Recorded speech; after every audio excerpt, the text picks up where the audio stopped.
കോഴിക്കോട് ജില്ലയിലെ കുരുവട്ടൂർ പഞ്ചായത്തിലെ പോലൂരിലുള്ള സുബ്രഹ്മണ്യസ്വാമി ക്ഷേത്രത്തിലെ തൈപ്പൂയ മഹോത്സവം.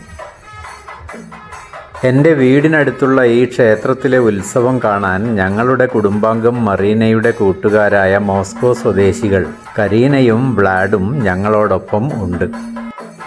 മകരമാസത്തിൽ നടക്കുന്ന തൈപ്പൂയം ഈ ക്ഷേത്രത്തിൻ്റെ ആത്മാവാണ്.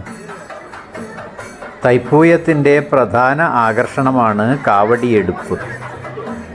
ചെണ്ടമേളം, പഞ്ചവാദ്യം എന്നിവയുടെ അകമ്പടിയോടെ ശീവേലി നടക്കുന്നു.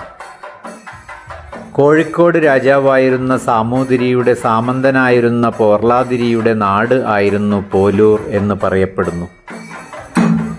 മലബാർ ഭരണരീതിയിൽ ക്ഷേത്രം, ദേശം, രാജാവ് എന്ന ത്രികോണ ബന്ധം ശക്തമായിരുന്നു. ക്ഷേത്രം മതപരമായ കേന്ദ്രം മാത്രമല്ല, ദേശസഭകൾക്കും സാമൂഹിക സമ്മേളനങ്ങൾക്കും വേദിയായിരുന്നു.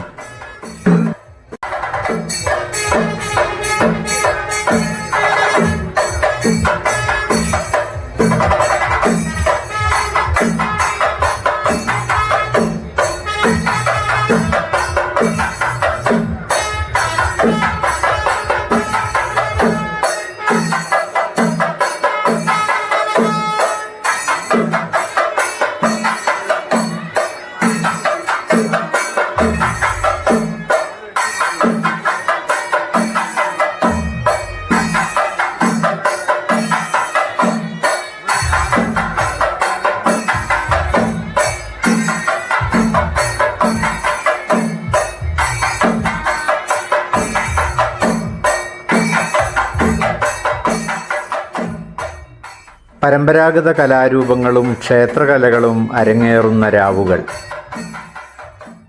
സുബ്രഹ്മണ്യസ്വാമി ദേവസേനാധിപൻ എന്ന നിലയിൽ ആരാധിക്കപ്പെടുന്നതിനാൽ ദേശസംരക്ഷണവുമായി ബന്ധപ്പെട്ട ഒരു ആത്മീയ പ്രതീകമായി ക്ഷേത്രം കണക്കാക്കപ്പെട്ടിരുന്നു.